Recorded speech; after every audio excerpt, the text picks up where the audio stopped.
Hello my loves, welcome back to my channel. So if you saw my last video, you'll know exactly what this video is about. But in case you didn't see my last video, and if you didn't, I definitely recommend for you to do watch it. I'll leave it here or here, and like wherever the information card is.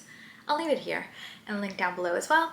I am going to be talking today about kind of like my relationship with fashion throughout my life, my relationship with kind of beautiful things and aesthetics and buying stuff, and I guess consumerism in that lens, and specifically about a very specific struggle that I've kind of encountered in my life in the last couple of years, which is that I can be very drawn to beautiful things sometimes, but usually when I find something that's like really pretty and I like buy it and stuff, I for some reason don't end up wearing it, and it's been quite a phenomenon to me. Like it's something that has been quite interesting. So we're gonna be diving into all of that today. It's gonna be a very chatty video, so I suggest that you guys get cozy.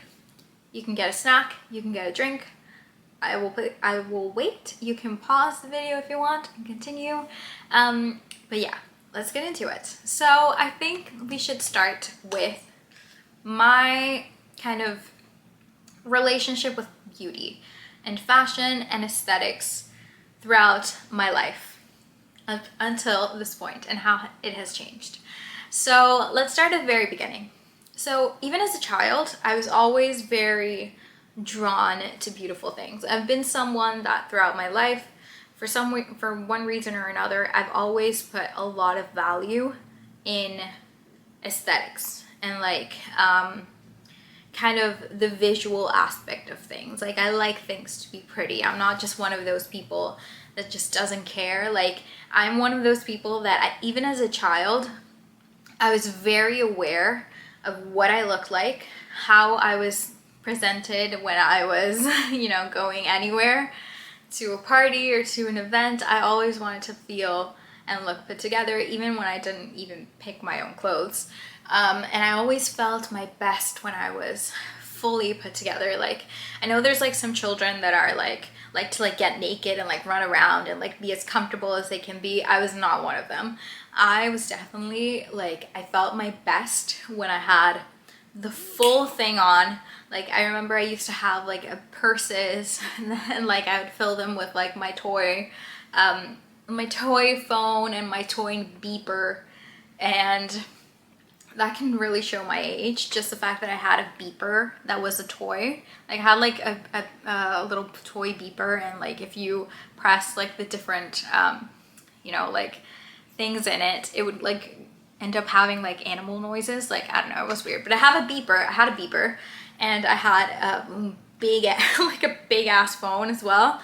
And I would like put them in my purse and I would like feel super fabulous. And I like had as well, like I remember these little glasses that I had that were like pink sunflower like shades, but you can also flip them up and they were like reading glasses, and I was like, oh, I love them. I felt so chic when I was wearing them.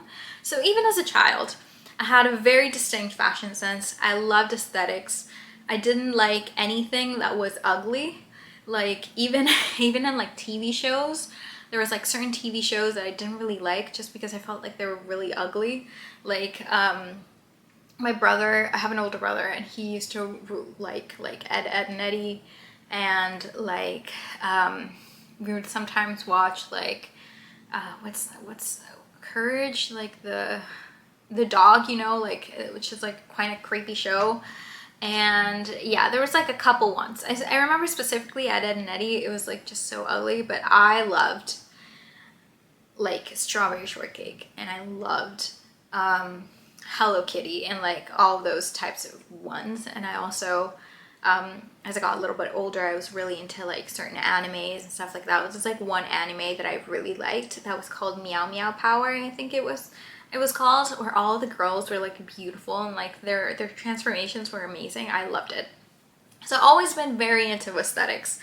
And by the way, when I say Strawberry Shortcake, just for any strawberry shortcake fans out there.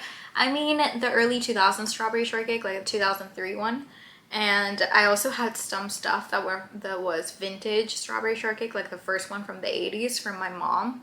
I had like a metal lunchbox from that was strawberry shortcake one. It's so beautiful. I think I still have it somewhere in storage.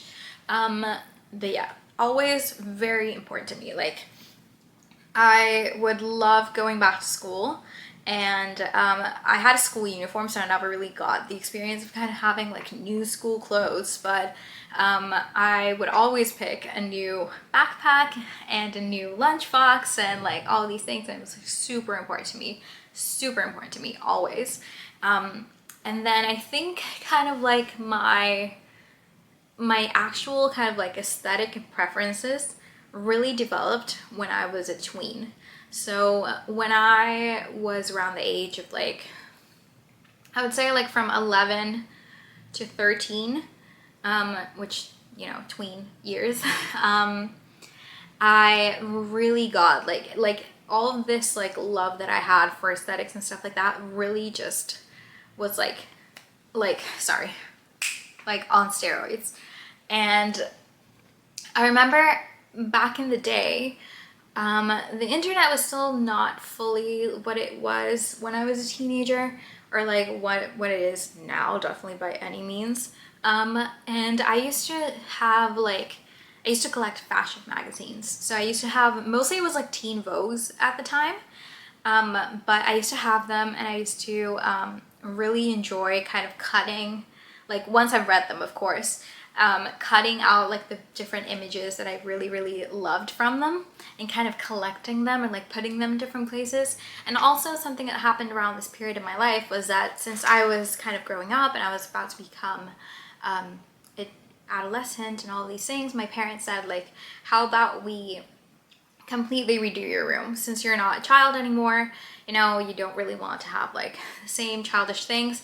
And I will say, I always loved my room, and anyone that knows this can tell you this, especially my boyfriend. Like, he makes fun of me because I love my room so much still, and I never want to let go of anything that was my room.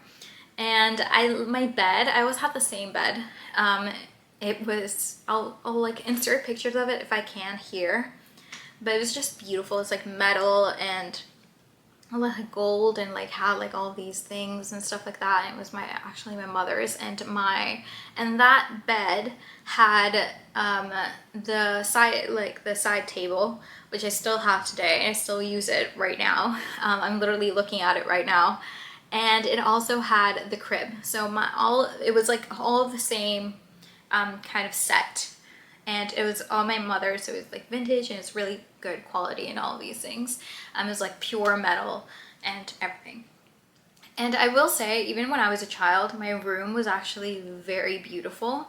Like, I had that bed, and I'll actually also insert a picture if I can find it, but my sheets when I was a child, at least like my big like duvet was white, and it had like broderie anglais, like a beautiful broderie anglais pattern, and had like the beautiful pillows, and I always used to have all my plushies on it. And yeah, I always had a very beautiful room, even when I was a child. Like, I never had anything that was like super you know, like colorful or like very super childish. Like, I remember my side table, like my lamp, even when I was a child, had like it was like a little teddy bear, but it was like a very beautiful, like elegant looking teddy bear, and he had a little bow tie, and then like the teddy bear had like the stand, and then the actual lampshade, which was all like ivory and like plain and stuff like that. Like, the feature was the teddy bear.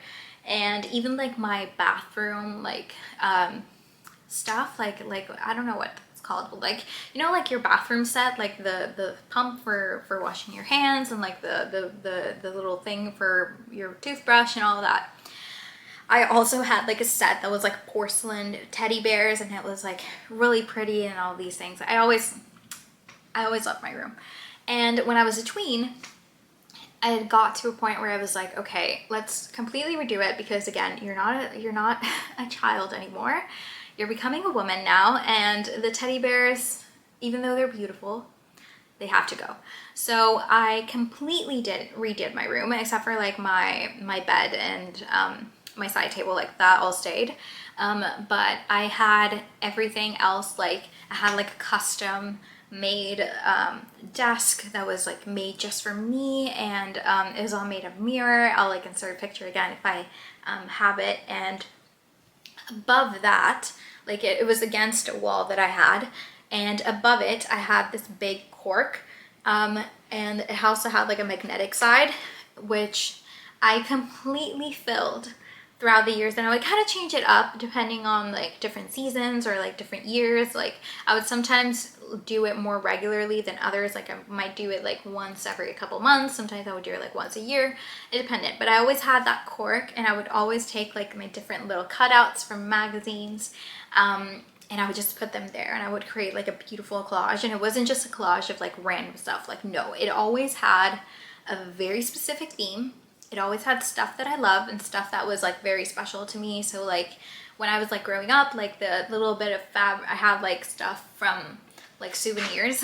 Like so I would have like museum tickets from when I went to Paris, and I would have like when I graduated from school, I would have like a little bit of a sample of the fabric of my dress that I wore for my prom, and I had like all of these different things in it. But before that, I would just like fully just have my magazines and like cut it. And like every time like my dad would come from, or I would like travel, because by the way, just for context, I don't think I've ever said this before, but so I'm from Colombia. I grew up in Colombia, so like a lot of stuff we didn't really have, which is going to be kind of a running theme, you will see. But like for example, the fashion magazines that I liked, even though we did get them in Colombia, we got like the Spanish version, which I thought wasn't that great. And I think like the Teen Vogues, even though we did kind of get them in like one store, they were usually very expensive. So whenever my dad had to like travel to like the US or anywhere else for work, he would like always get them for me. Or if I was traveling, I would get them, but it was always like a must for me. Like I loved having them. And one of the big reasons why I loved having them is not just so I can read them, but so I can like cut them out and like have them in the wall. Because it was kind of like not only like a very like a passion project of mine, like obviously like arts and crafts, and I've always been very creative and all of that, but it was also kind of like it just made me kind of feel like I had them. Like even though I couldn't, let's say, obviously buy, because I was basically a child and I had no money, I couldn't buy all these beautiful designer things. It was kind of like the closest thing I could get to having them is like having them on my wall. Having them is kind of like even like a mood board, like an aspiration, like vision board of like one day I want to wear something like this. One day I want to own this perfume. And I always used to have, and I'll insert again pictures of it if I have any, but I used to always have like different things. So it wouldn't always just be fashion. Sometimes it would be certain beauty things. Like I love perfume, and I've always loved perfume, and I actually collect old perfume bottles, like vintage perfume bottles, and just like whenever I run out of any perfume, I'll like put it in my collection, and I have a huge collection of that, and I have like little empty perfume bottles scattered around my house. And yeah, I would just add different perfume ad campaigns. I would love them. I would even like back in the early days of like YouTube, before YouTube was like filled with YouTubers and stuff, I would literally go on YouTube and look for different ads for different perfume commercials. Like I loved watching them. Whenever I was watching television and a perfume commercial came up, I was like, oh, I was mesmerized. Absolutely love it. I remember specifically I used to love a couple of different ones from Miss Dior. So there was one before Natalie Portman was the ambassador, and then there was another one that was like the first one that Natalie Portman was the ambassador, and I'll like include pictures of it if I can. But yeah, I just love them. I just loved it. Like I would just be so fascinated by it, and I like knew so much about it. It was like crazy. And I was very into that luxury kind of world. I was very into designer. I was very into kind of like that whole fashion era. And I kind of miss those days as well, because another thing that I would do like on the internet, this is like before Instagram was like a thing and all of these things. Like Instagram used to exist back then. I think it was just starting, but companies weren't on it. It was just like basically you would get in and you would see like a weird picture of your friends. That was it. So it wasn't really a place where I hung out that much. But the places where I hung out a lot on the internet were also like Vogue. Like back then, because I feel like Vogue is also like really just, I don't want to say gone to the dogs, but kind of, sorry. The Vogue back then, like I would watch all the shows, like all the fashion shows from all the designers, and I would know, and I can still do it. Like if it's from like 2020 back, or like more like the 2010s, I could probably see a dress and I can probably tell you this dress is from X designer, X collection, X year. And I would like know it by heart, and I still kind of do, and I love it. And that era was just like, oh, so beautiful. Like the late early 2000s to like 2010s for me was like the pinnacle of fashion. Like I feel like that's another thing that, at least for me, right now, like I just watch some fashion shows right now and I'm like, what even is this? Like this is like not, at least not my style. It's like not beautiful. Like I used to watch things that were like so beautiful. Like Valentino 2010s was amazing. Like, oh, Dior was amazing. Some of the Chanel shows were really great as well. The last show that I think I kind of saw that I was like, oh wow, like that's beautiful, I think is like an Armani show, like Emporio Armani, I believed it was. And it was probably like either 2010, 2020, 2021, or 2022. I'll look it up and I'll like insert pictures here of what that fashion show kind of looked like and some of my favorite looks. I'll insert them here. But yeah, anyway, I was very into fashion. I loved it, and since I couldn't really have it, I found those kinds of ways of being like, you know, like this is mine. And that was all really great and fine. And part of the reason why I felt like I could never really have those things at the time, it wasn't just because I couldn't buy them just because I didn't have any money. It was also because, again, living in Colombia, even though there's really beautiful things in Colombia and like very like beautiful things that are made in Colombia, I felt like at the time, especially, at least I didn't know where those places were. Or like, I mean, like the most exciting thing for me, and this was like the epitome of fashion for me at the time for like Colombia. We had just gotten like a Zara in my town, and it was like the biggest thing. Everyone shopped there. It was like when you were going to get clothes, you were going to get clothes from Zara. And I mean, a lot of the stuff that I did get from Zara at the time was really, really pretty. And it was a lot more better made than it is now, that's for sure.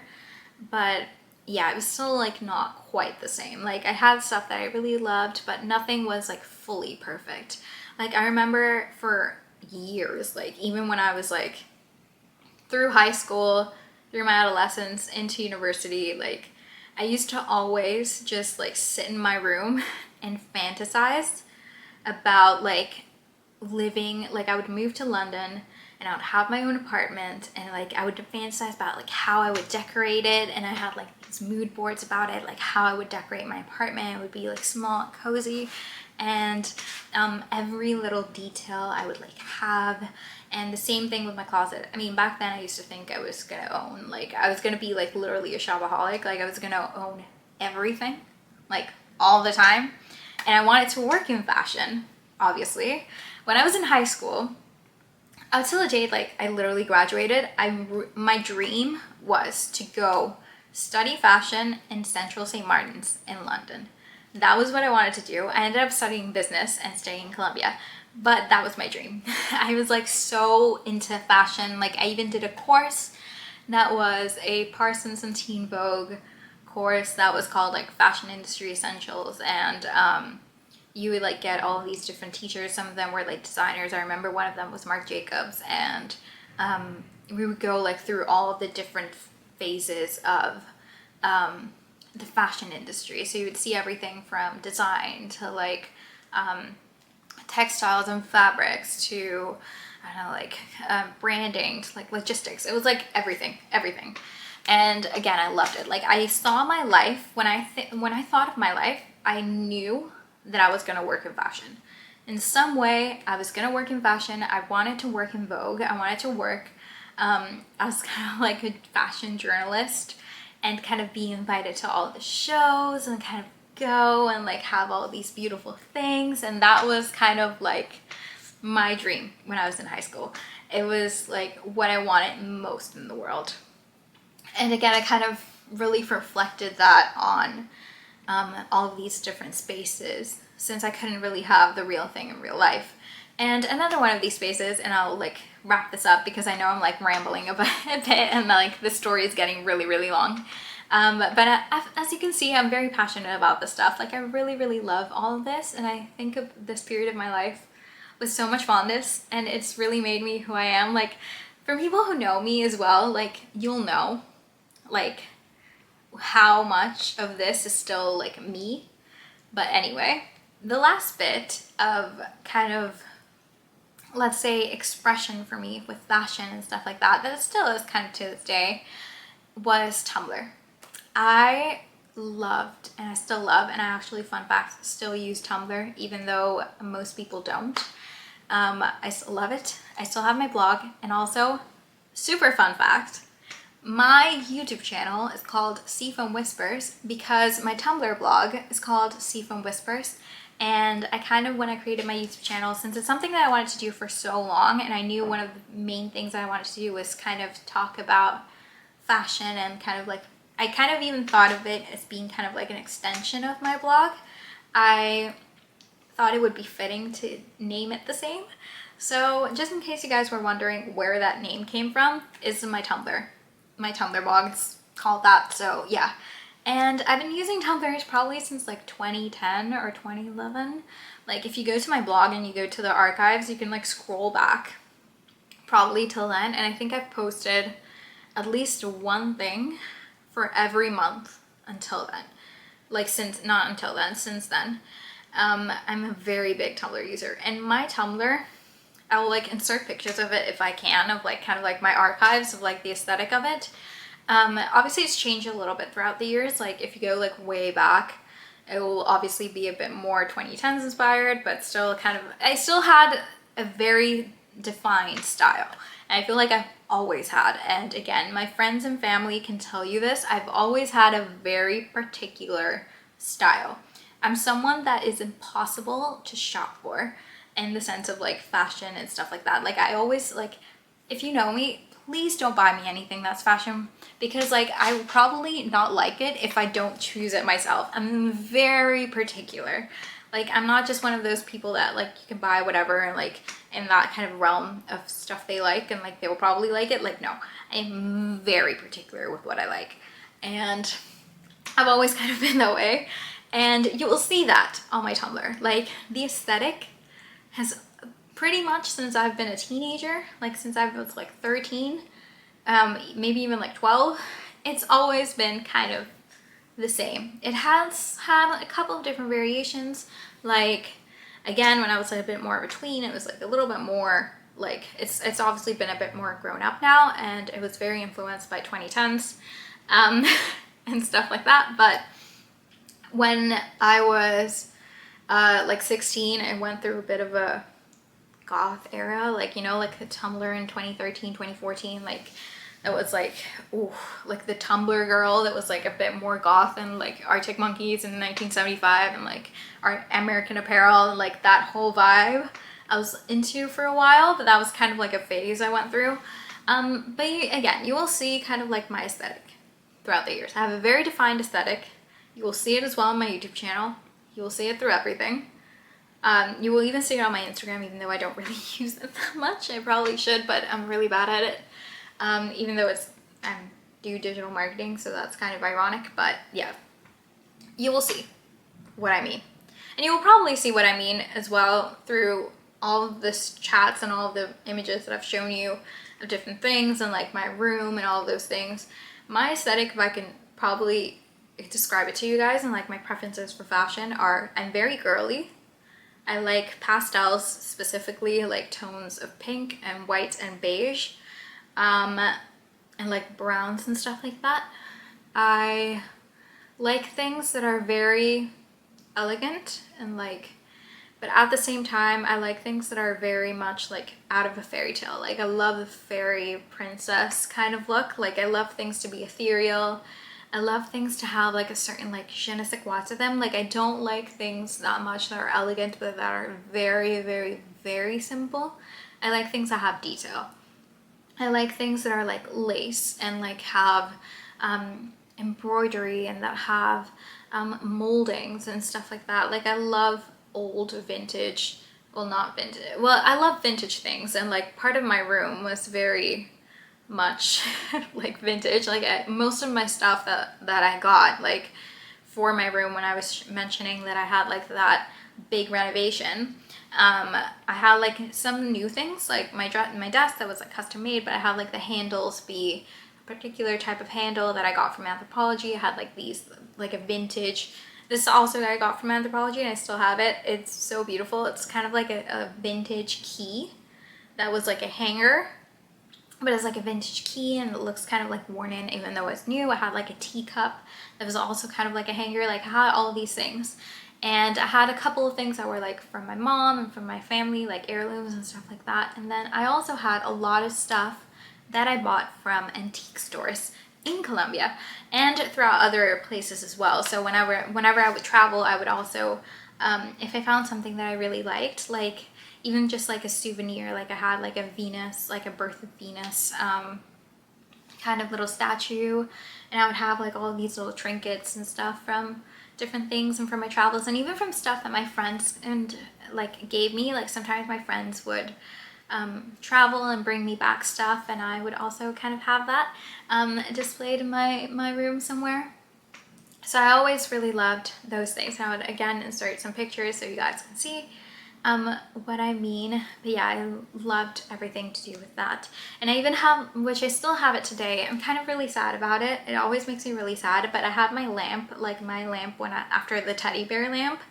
I got in an antique store in Colombia, and it was this beautiful like 18th century like glass, like crystal, pink crystal lamp, and the like head of it like looks like it looked like a shell, but it shattered, the head of it. I do have a picture of it, I know, so I'll insert here what it looked like when it was in its prime, but one day it actually fell and it shattered, which is so bad. But the base of it I still have, and I still have it.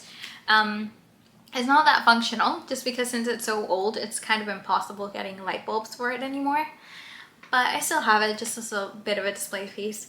But yeah, if you guys haven't noticed yet, I am very into beautiful things. Like I have a passion for it. It's probably the thing that I love the most, or the thing that I've loved most consistently throughout my life. Like anyone again that knows me, my friends, my family, know how much I love and value beautiful things. Like just again, my Tumblr is like just a proof of that. Like I remember I had quotes in my Tumblr that were like I don't remember what it was exactly, and if I find it I'll like insert it here, but it was like something along the lines of like I'm gonna make my life beautiful. Like everything around me is going to be beautiful, and that's gonna be my life.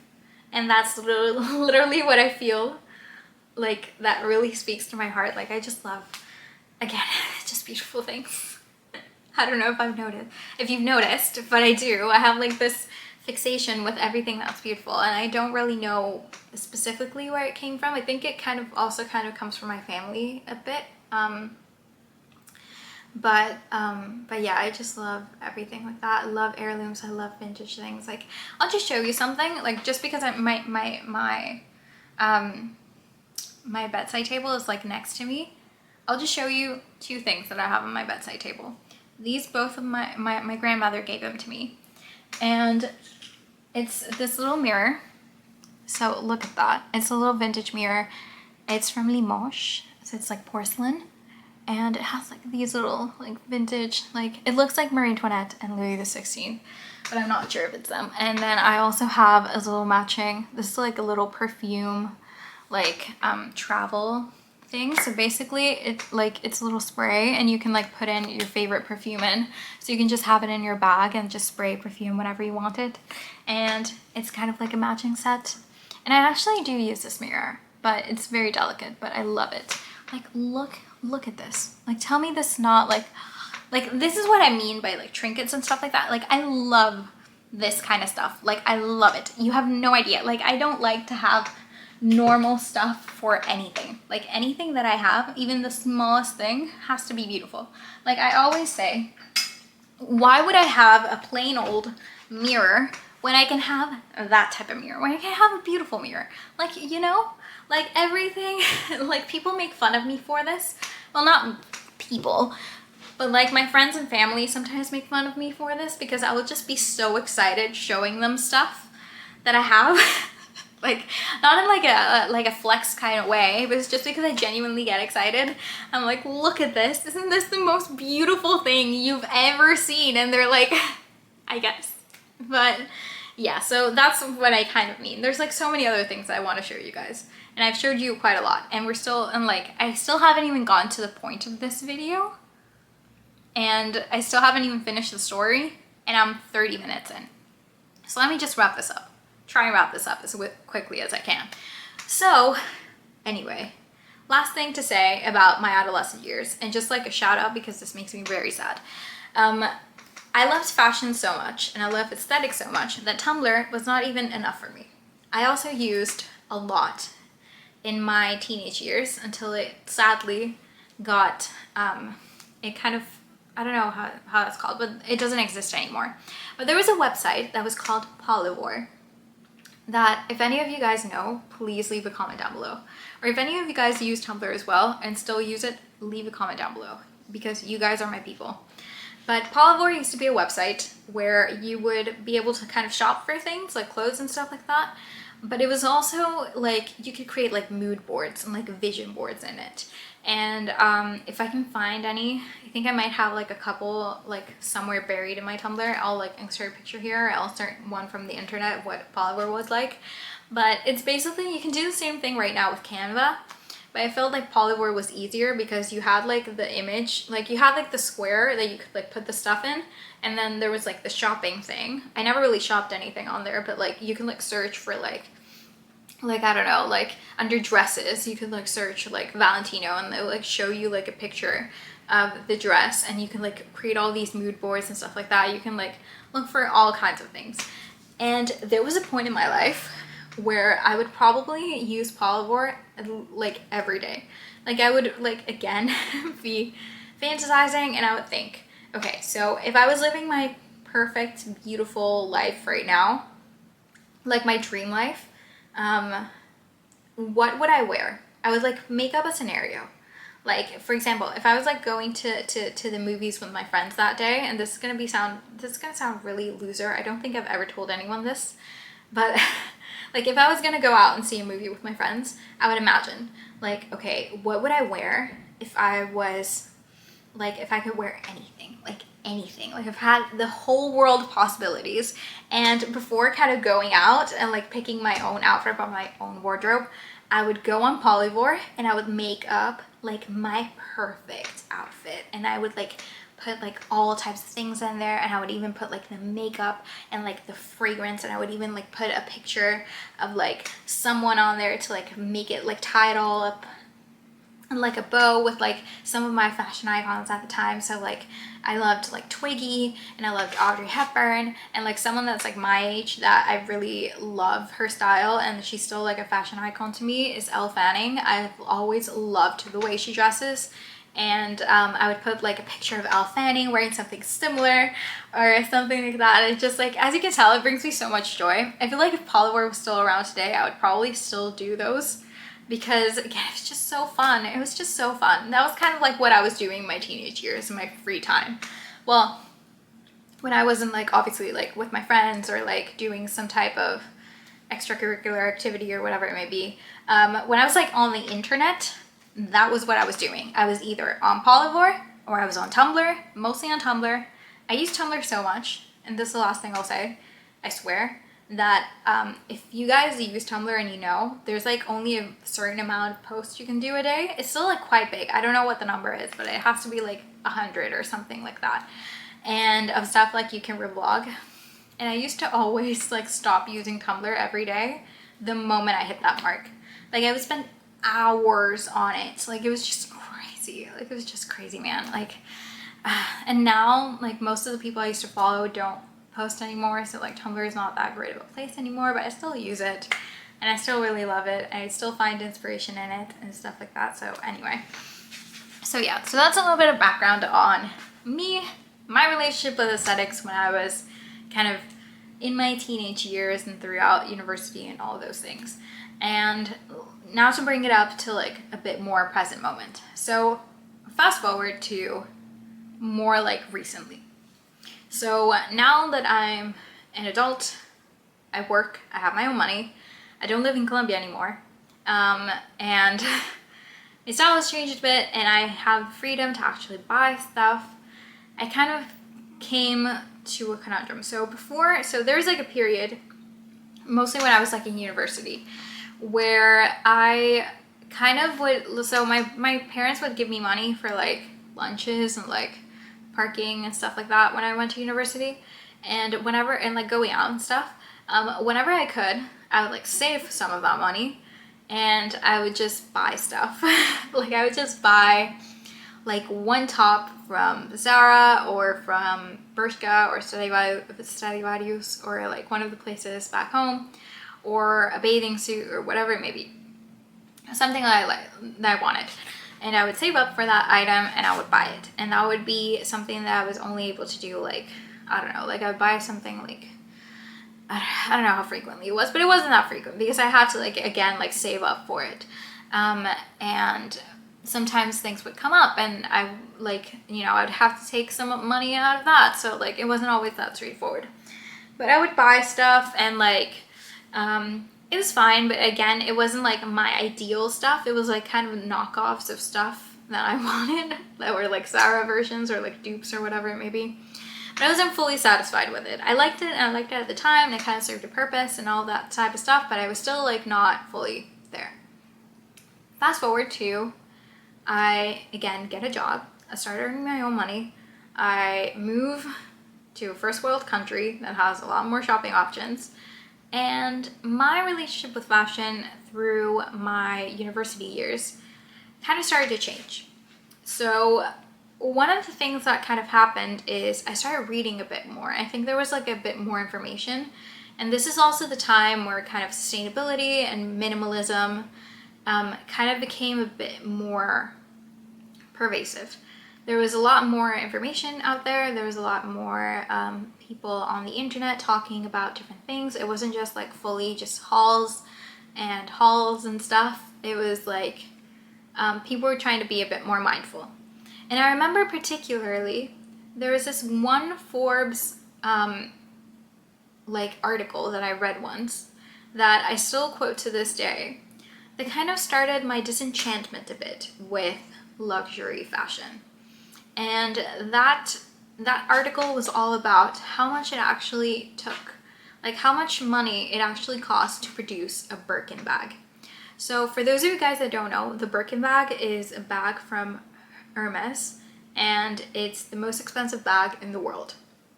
It's so expensive actually that you can actually, in some banks, use it as collateral for like loans and stuff like that. So it's crazy expensive. I've personally never been drawn to the Birkin bag. Like even when I was into and aspired to own designer things, I would never really want, or like never really, like out of the designer bags that I wanted, the Birkin bag was not in one of them. Like even in a perfect world where I was ideally a billionaire, I could buy anything I wanted, the Birkin bag again was just something that never really called to me. And I would dare say Hermes as a brand was never really one that also kind of called to me. I also think it's because I even though really liked designer stuff, I was always a bit more drawn to vintage stuff. I always liked vintage a lot more. I could like vintage as a designer, but I usually try to like kind of, I gravitated more toward that, and especially in the realm of like bags and stuff like that. And a lot of my bags today, like my bag collection, a lot of them are vintage and are like handed down for me. So like some of my vintage bags that I have, they're kind of far away, so I can't really get them. Should I get them actually, so I can show you guys? I don't know. I'll like might include some pictures of them here. Or actually, you know what? I will get them. I'll be right back. Okay, so I'll start off with this one because this one's probably the oldest one that I have. So this little beauty, this my grandmother gave to me. This was, I believe it belonged to either my great-grandmother, I think it was, or my great-great-great-grandmother. It's all made out of silver. So it's like pure metal. It's like actual silver. And as you can see, it's quite small. Like, I mean, I don't know what you could fit in there. I used it once for a wedding and I was only able to fit in my keys and a lipstick. But yeah, so like something like this to me is a lot more special than like a designer bag. And even when I did want designer stuff, I still felt that way. Like you cannot buy this anywhere today. Like they just don't do things like this anymore. And there's just, again, like so special, especially when there's stuff that was like in my family before. So I have like this one. I have this little beautiful black like clutch evening bag. I bought this actually in Ireland on a trip I had like years ago. And I actually used this as my bag for my prom. And it's just beautiful. This is actually broken. So as you can see, it has like one knob here and it doesn't have it in the other because it has a little chain. Okay. Sorry about that. My camera cut off. Okay, so I'll just show you briefly the ones that I have and we'll just move on because this video is getting far too long and I haven't even gotten to the point yet. So I think I was showing you this one when my battery ran out, but yeah. So this one's vintage. I got it in Ireland. It's very pretty. It's even like not perfect. It's like broken. So as you see this little thing, it has a chain on and it doesn't have it on the other side. So the chain is broken, which is sad, but I still use it as a clutch, which is still useful. And inside of it, it has like a little mirror, like a little vintage mirror. And yeah, so those ones are lovely. And I feel like they're a lot more special. Like this one in particular is very, very special to me because this actually was knitted, like handmade by my grandmother. She actually like did this whole little bag. So it's a lot more special to me, like something like this, than like an actual designer bag. And it's something that's more special as well. It's like, in a way, like it even has like a little lining and everything. In a way, I feel like this is even more luxurious to me than an actual designer bag because there's just one in the world and it's made by someone that I love, and like my grandmother is no longer with us, so it's always going to be something that reminds me of her and something that, again, I can like pass down to my kids. And I've been lucky enough to have like a lot of the beautiful vintage things that I have to be heirlooms, like things that are passed down. And I think that's so much more special sometimes than just buying something, because it's something that has a history and a story to it. And I felt like I'll show you the last one, and then like I'll move on. So like this one, which is also an absolute beauty. This used to be my other grandmother. So I have two grandmothers, obviously. The one that knitted my other handbag, that she already passed away, and this grandmother, this was actually the bag that she got made for her presentation to society when she was coming out. And I also have the gown that went with it and all the things, but yeah, I use this one when I have any special occasions, and it's just beautiful. And again, it's something that's so special. It's just one of a kind. Like there's just one of them in the entire world. It has like the silk lining, and yeah, it's just so, it's like just such a beautiful, beautiful bag. So yeah, I felt like I started realizing or I guess I started appreciating a bit more, because I felt like I've always really appreciated this type of thing. I started appreciating a bit more the fact that I had all of these things that are a bit more special, a bit more luxurious, and I kind of started to redefine my own idea of luxury, what I felt that luxury was. And again, going back a little bit to the Forbes article, when I read that article, by the way, which I think I didn't actually tell you guys what was actually in the article.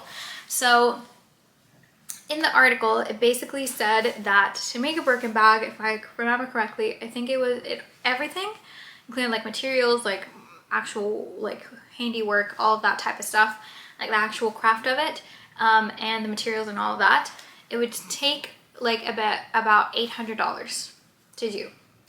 But they go for literally tens of thousands of dollars. So like the inflation of it is like literally crazy. And when I was in university as well, as I mentioned, I did study business in university, but I did a concentration in marketing. And toward the end of my university life, my university career, I guess, I took a very interesting class as well that was called branding.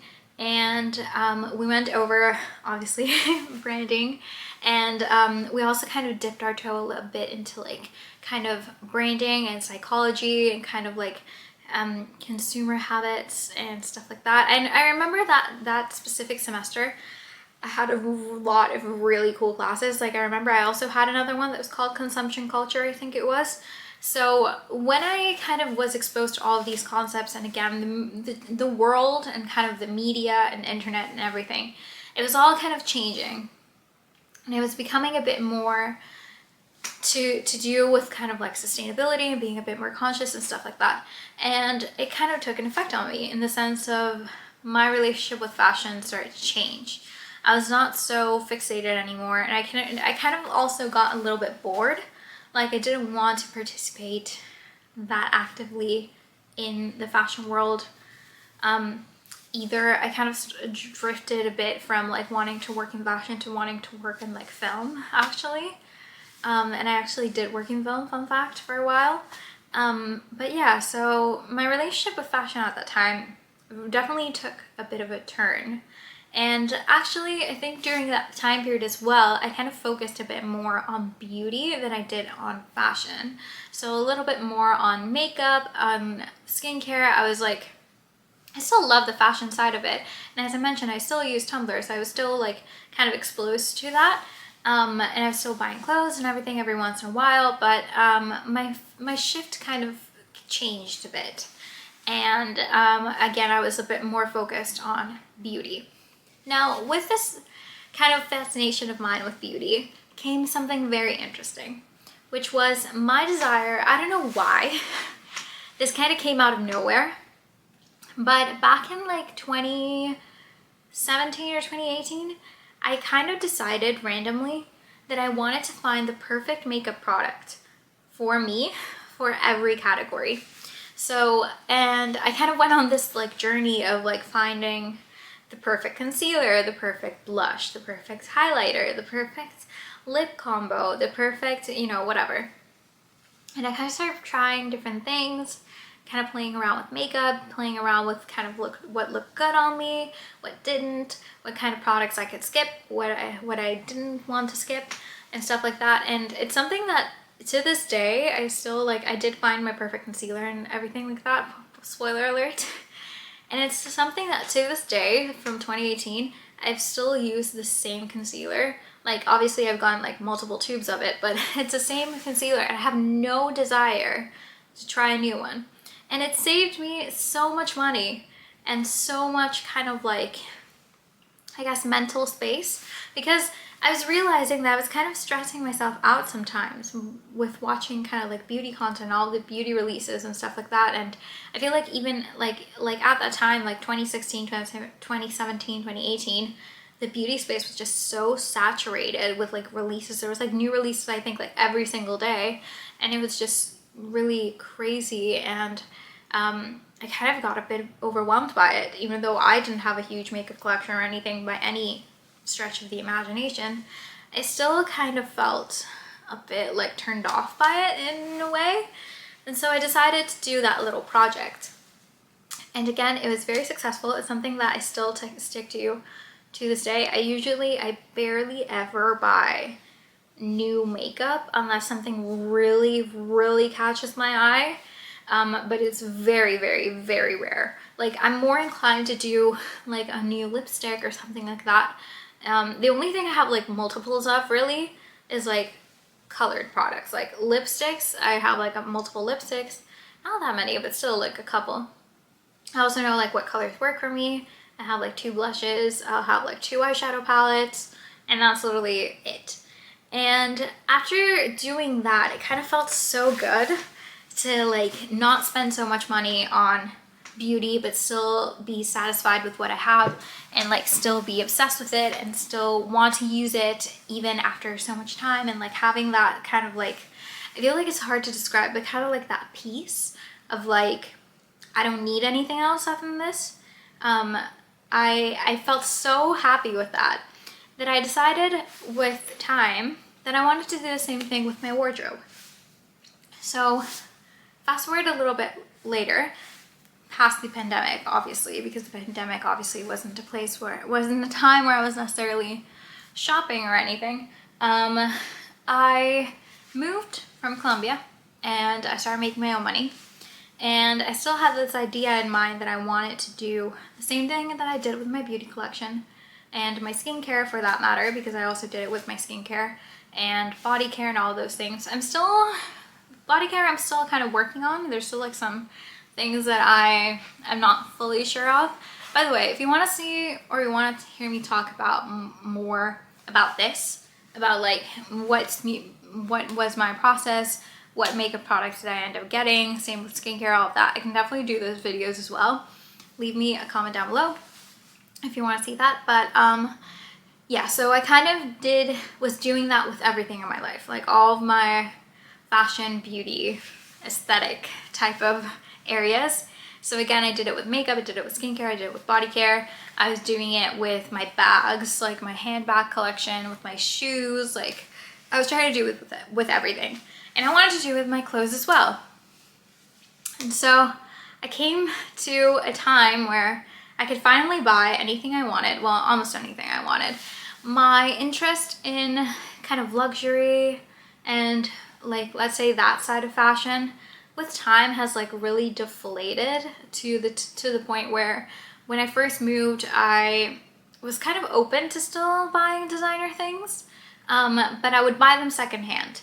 And it was just because since that Forbes article kind of like really like impacted me, and I kind of understood with my classes of branding and all that type of stuff, that big chunk, like that gap between what it really costs to manufacture and the actual price tag is so big, because basically what they're selling to you is the status that that product would give you, or like, let's say, the brand. So in the case of the Birkin bag, you're not paying for the actual bag.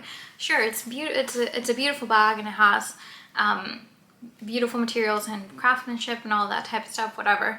But what you're actually paying for is 1, the brand name, and 2, the status that gives you.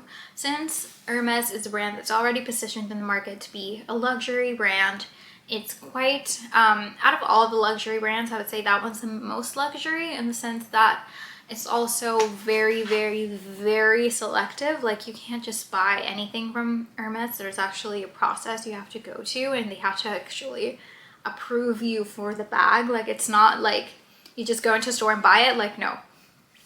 It just makes it all that more elitist, I guess. So it's that much more of a status symbol. Not everyone can have it. Not everyone can afford it. And that itself is what people are actually buying. They're buying the status of it. Like, it's kind of like something that you can have tangibly on yourself that says to people, without you even having to talk to them, I am rich, I am superior, I am better than you, I have this status, I have whatever it may be.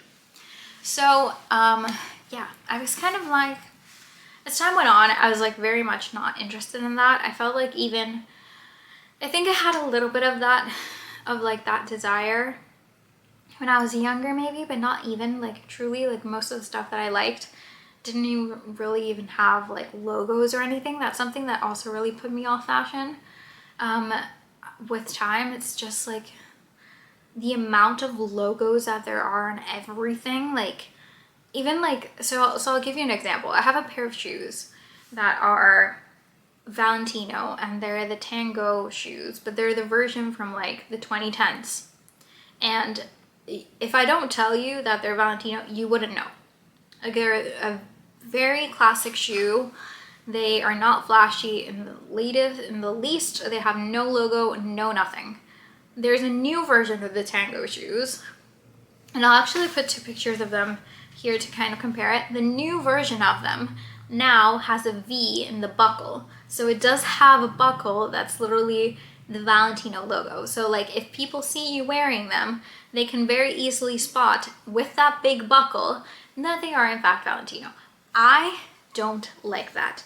Like some people may like that. Some people are actually looking for that. I just don't. I feel like it's tacky. I don't like it. I feel like it just like, honestly, it's just like you're a walking advertisement for that brand. You're literally giving them free advertising. That's what you're doing. And I don't like that. When I buy something, it's because I like it, like the design and the color, and I feel like it has place in my wardrobe. And I'm not about now like spending ridiculous amounts of money on clothes. Before, I used to be, again, a bit more pro that, but I guess the way that I was kind of raised kind of rubbed off on me. My parents were never about buying expensive things, like never about buying like designer items, stuff like that. They prefer to give my brother and me like experiences. So instead of like, let's say, spending money on like a designer bag, they would take us on trips. So we would go to Europe once a year or something like that. And we would, when we were there, we weren't there like, again, like shopping or anything. We were there to like see the culture, go to museums, learn about how people live there, learn about the history of the place, how people fully like eat there, like just soaking up the culture and everything. And I feel like I'll always remember and I'll always be so grateful. Like one of the things that I'm very grateful about, obviously other than my education, are those trips. Like I feel like those trips were really, really, really formative and important for me, and something that I still value so much. And I think it even has like more value. Like I remember once my parents told me when I was younger and they were like explaining this to me. They were like, these trips, no matter what happens in the future, no matter if we go broke, no matter if you're broke, it's something that you're never gonna lose. Like it's something that no one can take away from you. But a bag, like shoes, like whatever, like you can get robbed and you can like lose them. They can wear with time, they can break, they can like get ruined. These experiences are things that no one will ever be able to take from you. No matter what happens, no matter if you lose all your money, no matter if we lose all our money, it will always stay with you. And I fully agree with that. I think that it's definitely true. And I think that it's something that, again, is like, it's more priceless than anything that you can actually buy that's kind of material, and like that time spent and those memories and all those types of things. So I felt like with time, there was like a couple of different things that were happening at the same time, which all led me to kind of be a bit disenchanted with luxury fashion. I still love fashion, but I was kind of looking for alternatives that had different, let's say, for me, the idea of luxury changed. Now my idea of luxury is either having vintage stuff or like stories to things, or like materials.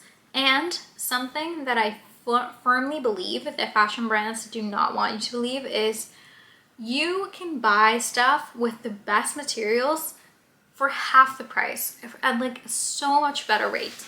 Like I have another, I'm not going to show it to you guys just for time's sake, but I have like most of my bags are from one company. they're a Colombian company, and they're beautiful bags. They're so unique looking. They don't have any logos or anything in them. And the materials that they use for them are just spectacular. Like they're like canvas, like jacquard, and they have some little silk like ties to close it.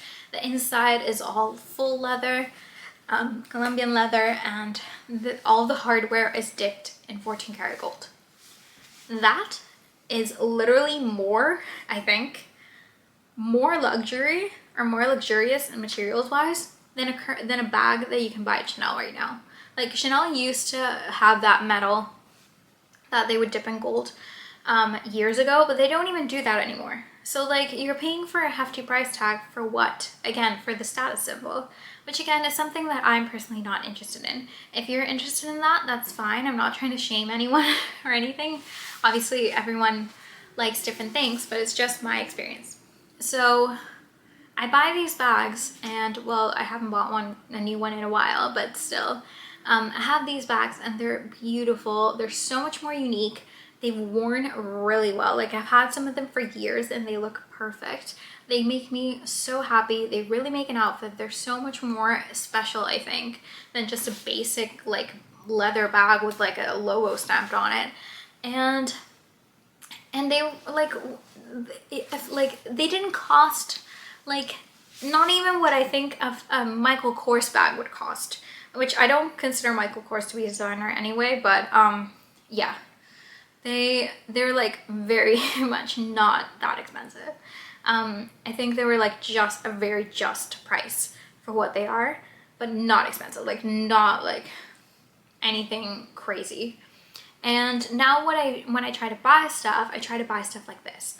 Like my previous video that I was talking about in the beginning, about Cuckoo Intimates. One of the things that I like about that brand is the fact that everything is 100% organic cotton. That to me is more luxurious than anything else. Like again, with the materials. Like one of the brands that I also really, really love that I've talked about before on my channel, and most of my fashion content has been around them, is Sézane. Sézane is one of those brands that's not crazy expensive. And I mean, like I've seen things in Zara that are like $100 to $200, and like those are like Sézane type prices. And Sézane actually, like at least their knitwear, which is what I usually buy most of from them, is usually like 100% merino wool. I've had stuff that is 100% cashmere from Sézane. I have there's like a blend, but it has the wool, it has baby alpaca in. Like that to me is a luxury. Like the materials, it doesn't need to be flashy, it doesn't need to have a load of branding in. I also really like Sézane just because their details are just exquisite, especially in sweaters. Like I don't think, at least I've come across another brand that's so beautiful and like so detailed in knitwear. So yeah, I feel like my relationship with fashion and everything drastically changed from when I was a teenager, and I aspired to own all of these beautiful designer things, and I just didn't care about how many I had or if like they were all very similar and stuff like that. Like no, that was like very much my dream back then. Now I'm very much like a bit more conscious. I don't want to have a ton of stuff. I'm actually like, I really hate having a lot of stuff now. Like it really overwhelms me. So I like to do like declutters once a year. And even then, my goal, my end game with the declutters is to one day stop decluttering, like actually get to the point where I'm like, okay, like if I actually have to declutter something, it's mostly because for some reason either I outgrew it, or like let's say it's not age appropriate anymore or something like that. But every time that I declutter now, I declutter less, like through the years, which is something I'm quite proud of because I also don't think it's a good idea to buy stuff and then just declutter it, like buy timeless pieces and then something goes out of fashion and like you declutter it, and like that's not sustainable. That's just not. And buying a load of stuff on a thrift store, buying a load of stuff on a thrift store and also like just decluttering and stuff like that, like that's also not sustainable. So like I'm trying to do my best. Obviously There is no such thing as perfect sustainability. Everything is going to have an issue no matter where you see it. But at least that's the way that I feel comfortable doing it. I feel like I'm doing my part, and it's the way that I find it's best for me. But then let's get into actual reason why I wanted to make this video. Now that you guys have all the context, a context that I think is going to be about an hour long, if not more, by the time I edit this. So, with all of this, how did I end up with stuff that I really like, but at that same time, never wear? Now, a couple of things happened, I think. One of the things is that I usually, when I buy something, I like to do my research on it.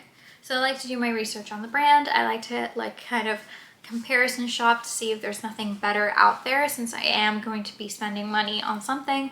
I do want it to be the best option for me, the best thing there is. So I do quite a bit of research, and I do spend quite a bit of time before actually buying something. I don't think I would categorize myself as an impulse shopper.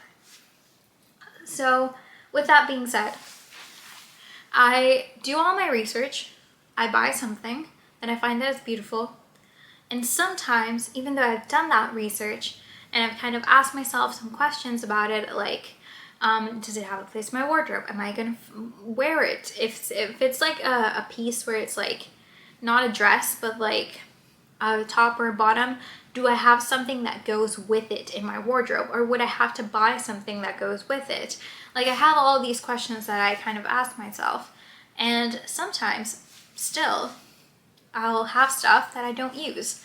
Mostly so far it's been more like lingerie type of items, or like corsets. Like a couple of years back it was very popular to kind of wear corsets and stuff like that. I think it's still, some people kind of do, but I think it's fading out more now. It's been more with like that type of stuff. There's still like some fashion bits that has happened to with me, but it's mostly like that type of thing. And what I think I didn't really see, or what my blind spot was that I wasn't really thinking about my lifestyle. Like, sure, in my perfect world, I would maybe have somewhere to wear this to, or I would be the type of person that would actually wear something like that. Or sometimes I would not take into accountability the comfort of it fully. Like, I do try to take comfort into accountability. Sorry, I've been filming for way too long. I do try to take comfort into account when I think about buying something. And I think I'm usually pretty good at that, because I also feel like with time I've known myself, in the sense that I know what I like, what I don't like, what fits me, what doesn't fit me, what I'm willing to do, wear, and be a bit uncomfortable in, what I'm not willing to. So I'll give you a quick example of this. I don't wear jeans. I don't own a pair of jeans. I find them to be very uncomfortable and just not worth it for me. So like, sometimes I'll look at a pair of jeans and be like, oh, that's so pretty, but I will literally never buy them. And even if they're not blue jeans, just because I think like, denim is not good for me. Like, I don't like denim. It's so uncomfortable, and I can find something else in another material that might be softer, more comfortable, that I can wear. So I usually do try to take comfort into account. But sometimes I feel like I miss. And these are the times that I miss. When it comes to lingerie, and I just think like, just by default, like, oh, that's gonna be comfortable anyway. Like a pair of let's say, of panties is gonna be not comfortable anyway. A bra is gonna be comfortable anyway. And that's not always the case, I have found. So yeah, I feel like slowly but surely, and obviously I still am at a place with it where I'm still very much figuring it out. Slowly but surely, I've come to a point where I'm realizing certain categories of things that, like lingerie, that I just don't need to keep buying, because I don't wear them, Even though they're beautiful and perfect and they fit and all of these things, I just never think to wear them. It just never crosses my mind. Even though it's beautiful and I love beautiful things, when I'm going to change or wear something, I never think to grab that item.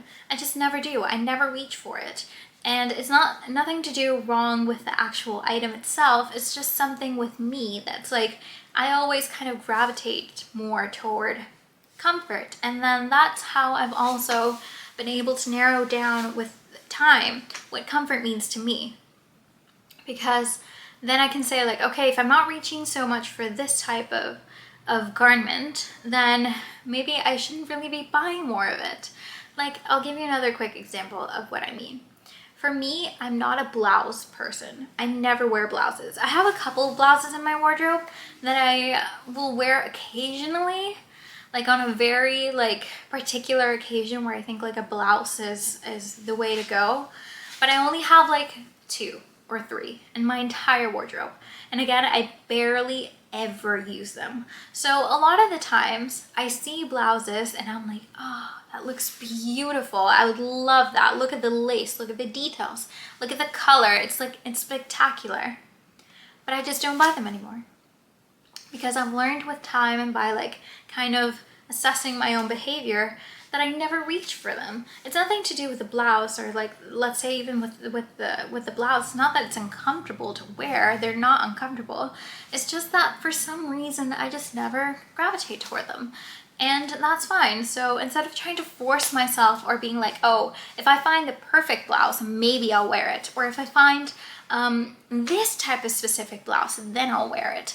Like, no, I just have to accept that no amount of beautiful blouses is gonna get me to wear them. And that's, I think, another key thing with lingerie as well. I had to like admit to myself, no amount of beautiful and perfect lingerie is gonna make me wear it. Like, it's just not. It's something that I don't gravitate towards. And that's why I'm so grateful now for Cuckoo Intimates as well, because I found something that, since I mentioned in my last video, I've been wearing them for a couple months now, and like I do wear them and I do gravitate toward them, and so which makes me happy, because then I've invested in something that I'm actually gonna wear and actually makes me happy, and that's a great thing. So yeah, I think this is very much a process of like kind of being aware of our behaviors, kind of asking ourselves questions, and then also being very honest with ourselves. And sometimes it hurts. Like, especially when, I know that sounds like a bit dramatic, but sometimes it hurts me.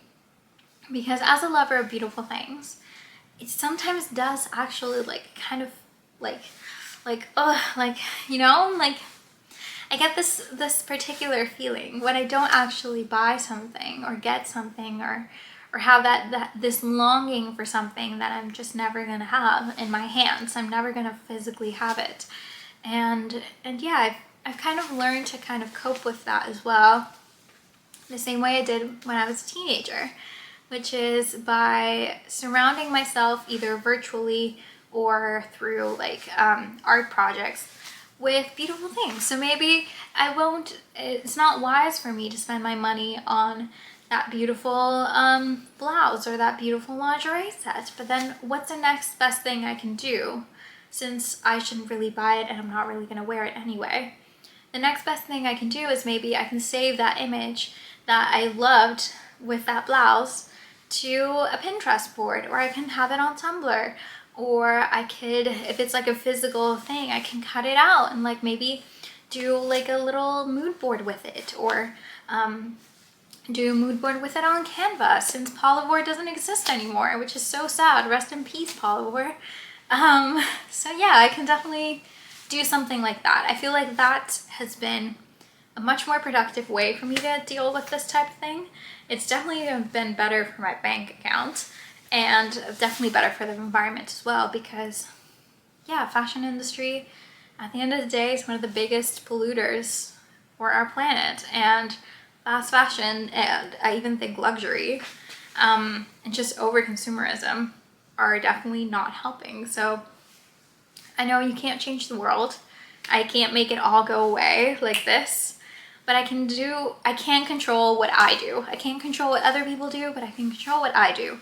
And I'm gonna do my best to try and not contribute to that too much and to make more financial conscious decisions and decisions that are best for me and for myself and my life and my lifestyle, and being brutally honest with ourselves and going through seasons of life in different ways. Like the last thing I'll leave you guys with the lifestyle thing is that our lifestyle sometimes changes. It really does. Like I used to go out more when I lived in Colombia than I do living here.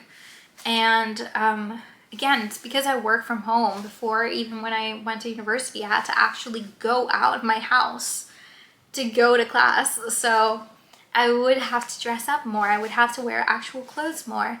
And a lot of the time I feel like I've also struggled to kind of make peace with that, in the sense of like, I shouldn't really even be buying more clothes because I don't really wear them that often. And like now where I live, I have seasons as well. So it's not like I am wearing the same summer clothes all year long. Like, no, I'll wear something like even though I don't have a lot of clothes per season, I'll like wear something like once or twice every season, because I only go out like on the weekends. So, or like every other week I'll like have something on a weekday, but not really. So does it really make sense for me to continue going out clothes when I already have so many that are so beautiful and that barely get worn? Like, yeah, it's not really the wisest thing, right? So yeah, I've started investing a bit more in my lifestyle, which right now I'm in a season in life where I stay at home a lot, and I'm like very into homemaking, and it's my first house, and I'm kind of haven't even been here for a year. It's coming up to a year, but I haven't even been here for a year, and yeah, I have to start dressing for what I do most of the time. It doesn't mean that I have to look like a potato all the time and just live in like old t-shirts and stuff like that. Like, no, I can still find cute things to wear, like what I'm wearing today. Like, this is what I usually, well, without like the makeup, this is what I usually look like when I'm around my house. Just like now that I have cute and comfy clothes. Before I didn't look like this. And it's quite happy. I'm quite happy with it. It makes me look cute, it makes me look comfy. If something happens, I can like go out like this, like maybe wear like a different pair of pants or something, but I'm like presentable, you know? And I like that. I like that. I like dressing up, and I like expressing myself through clothes and beautiful things and fashion and home interior design and my little trinkets and all those types of things. So yeah, it's a good part of me. It's not something bad, and it's not something that we have to eliminate completely. But we do have to do our part, and or at least I want to do my part in doing it in the best way that I can. Or at least that's what I aspire to. So yeah, I think this video is long enough, so I'll leave you guys with that. Please let me know what you guys thought about the video in the comments down below. If you made it this far, leave me a little handbag emoji and let me know what you thought. If you like it, please give it a thumbs up, subscribe down below, and yeah, thank you so much for watching, guys. Thank you. Bye.